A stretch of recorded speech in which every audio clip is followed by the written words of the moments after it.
আলাইকুম। Hello everyone, কেমন আছেন সবাই? আশা করি আল্লাহর রহমতে সবাই ভালো আছেন। আমি আলহামদুলিল্লাহ আপনাদের দোয়ায় ভালো আছি। তো আজকে কিছু কথা বলবো। সেই কথাগুলো হচ্ছে, অনেকেই ইউটিউব, ফেসবুক, ইনস্টাগ্রাম, যেই ধরনের অ্যাপসগুলো আছে, তো মানে যে ইগুলো হয় না, এই টক শো, তো অনেকের মুখেই শুনি তারা বলে যে শেখ হাসিনা যদি এখন দেশে আসে তাহলে তাকে গ্রেফতার করা হবে, তার বিরুদ্ধে মামলা তো অনেক আছে, তাকে ফাঁসি দেওয়া হবে বা তাকে তার কঠিন শাস্তি দেওয়া হবে, ঠিক আছে, তাকে বিচারের আওতায় আনা হবে। তারপরে ধরেন এই যে আওয়ামী লীগের নেতাকর্মী বা অনেক নেতাদের, হ্যাঁ, গ্রেফতার করছে, এখনও করতেছে, কে কোথায় আছে সেই সংবাদ মাধ্যমে সেই খবরাখবর খুঁজে খুঁজে বের করছে কোথায় কে আছে না আছে। তারপরে এই যে তাপসী রহমান উর্মি নাকি যেন ম্যাজিস্ট্রেট, তো ওনাকে নিয়ে উনি একটা স্ট্যাটাস দিছে ফেসবুকে। তো সেটা নিয়ে মুক্তিযোদ্ধা তারা মানে এতটা তাদের পাওয়ার বেড়ে গেছে, ঠিক আছে, তাদের বিরুদ্ধে মানে শেখ হাসিনা, সবাই বলতো স্বৈরাচারী শেখ হাসিনা, ফ্যাসিবাদী শেখ হাসিনা থাকাকালীন নাকি কেউ হাঁ করে কথাও বলতে পারে নাই। তো শেখ হাসিনা থাকাকালীন কেউ কথা বলতে পারে নাই, কারো বাক স্বাধীনতা ছিল না, ঠিক আছে। তো এখনই বা বাক স্বাধীনতা কই?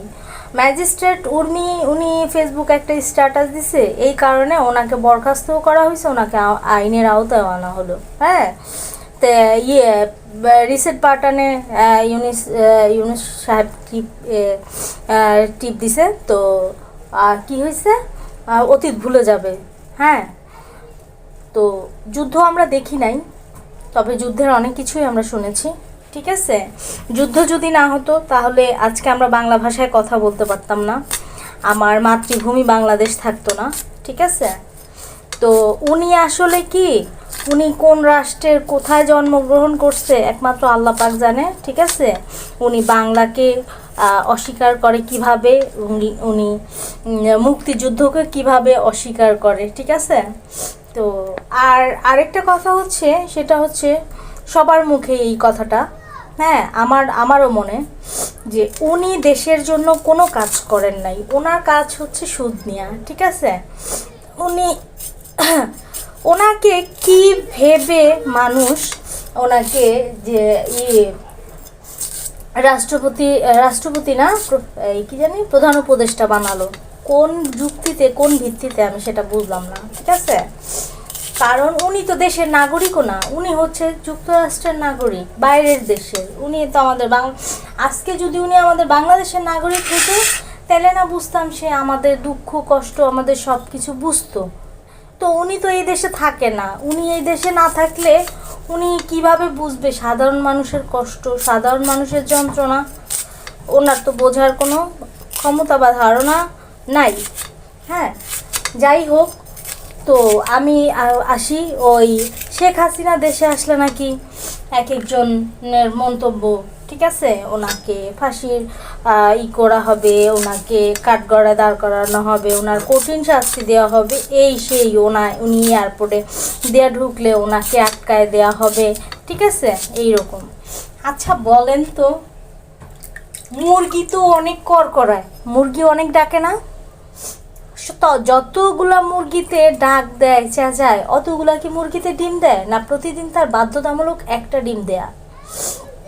তো এই যে মানে কিছু মানুষ মানে এইরকম মন্তব্য করে, যেন মানে আওয়ামী লীগ যে দলটা, তারা যেন ভয় পেয়ে যায়। হ্যাঁ, তো যেই দল, আওয়ামী লীগ হোক, বিএনপি হোক, জামায়াত হোক, যেই দল করে সে সেই দলকেই ভালোবাসে মন প্রাণ দিয়া, ঠিক আছে। তো কেউ ভয় দেখালে কি তারা ভয় পেয়ে যাবে? অবশ্যই না। হ্যাঁ, তো যতই ভয় দেখাক না কেন, শেখ হাসিনা দেশে আসলে আটকায় দিবে। একটা সময় দেখবেন কি, এখন সাধারণ মানুষ বুঝতেছে, ঠিক আছে, কে আমাদের জন্য ভালো ছিল, কে আমাদের জন্য জরুরি, কে আমাদের জন্য কাজ করছে বা ভবিষ্যতে করবে, ঠিক আছে। আজ এই দেশে সব কিছু উন্নত একমাত্র শেখ হাসিনার জন্য। তো এই যে কত ভাতা টাতা উপবৃত্তি এগুলো সবই তো বন্ধ হয়ে গেল না। এই যে জিনিসপত্রের মানে আকাশ ছোঁয়া দাম, যেমন দ্বিগুণ দাম বাড়তেছে, মানে আমরা সাধারণ মানুষ, আমাদের কি এত দাম দেওয়া খাওয়া সম্ভব? আচ্ছা, আমরা যেমন তেমন কোনো রকম চলে গেলাম, ঠিক আছে। যারা মনে করেন মাটি কাটে, হ্যাঁ, নিম্ন শ্রেণীর মানুষগুলো, তাদের একটাবার ভাবছেন তাদের কি হবে? তাদের ঘরে দেখা যায় অনেকের 5 জন 10 জন 15 জন সদস্য সব মিলে, ঠিক আছে। তো কি বলবো বলেন, মানে তবে আমি একটা কথা বুকে হাত দিয়া, এটা আমার আত্মবিশ্বাস থেকে আমি বলছি, ইনশাল্লাহ ইনশাল্লাহ আমি সেই হাসিনা তো পদত্যাগ করেনি, ওনাকে পালাইতে বাধ্য করছে, ঠিক আছে। কারণ আপনাকে যদি আপনার জানের প্রতি নিরাপত্তা না থাকে, আপনার অবশ্যই বিকল্প কোনো ব্যবস্থা আপনার নিতে হবে। আপনারা বাধ্য করছেন, জনগণ বাধ্য করছে, তার মানে এই না মানে জনগণও তো বাধ্য করতো না যদি চক্রান্তের ফেরে না পড়তো।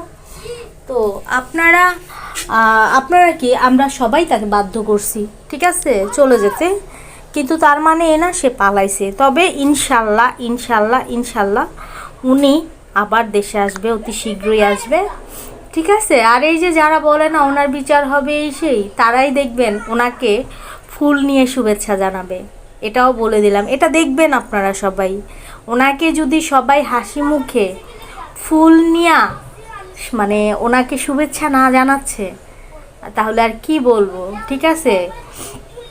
আজকে বিএনপি বলেন, যেই বলেন, এই যে বিপিনুরের একটা সংবাদ দেখলাম, ঠিক আছে, সবাই এখন বুঝতেছে, হাড়ে হাড়ে টের পাচ্ছে যে আওয়ামী লীগ ছাড়া দেশের কোনো গতি নাই, ঠিক আছে। এই দেশ ধ্বংসের পথে, অলরেডি বেশি অর্ধেক ধ্বংসের পথে নেমে গেছে।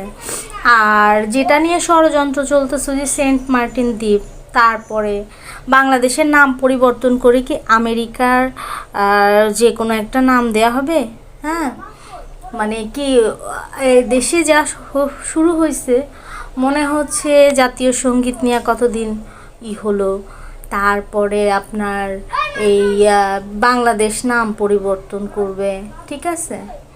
তো আপনারা যারা বাংলাদেশের নাম, বাংলাদেশের জাতীয় সঙ্গীত, এগুলা সব, মুক্তিযুদ্ধ, এগুলা সব পরিবর্তন করতে চান, অতীত ভুলতে চান, তাহলে এক কাজ করেন, যারা এগুলা সম্বন্ধে যারা জানে, যারা ইতিহাস জানে, যারা যুদ্ধ করেছে, যারা এখনও মুক্তিযোদ্ধা আছে, মুক্তিযোদ্ধার শিকড় জ্ঞাতি গোষ্ঠী বাচ্চা কাচ্চা যা আছে, ঠিক আছে, যারা মুক্তিযুদ্ধের পক্ষে, তাদের সবাইকে গুলি করে মেরে ফেলেন, তো তারাও থাকবে না আর অতীতও থাকবে না। বলে না, না থাকবে বাঁশ, না বাজবে বাঁশির সুর, তাহলেই হলো। সবাইকে মেরে ফেলেন, সবাইকে।